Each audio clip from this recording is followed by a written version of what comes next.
সুন্নতি খাওয়া হইল মাগরিবের পরে। কি কি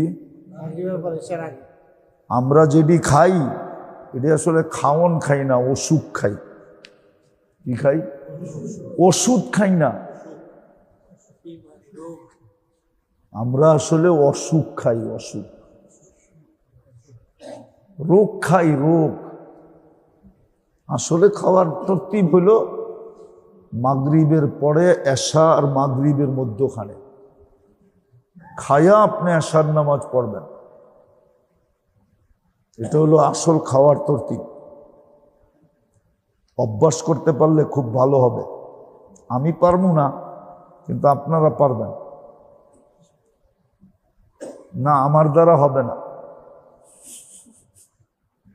আগেই বলে নিতেছি, আপনাকে দ্বারা হবে। আর যদি পারেন অভ্যাস করতে, তাহলে দেখা যাবে হারানো অনেক কিছু আবার ফেরত পাওয়া যাবে।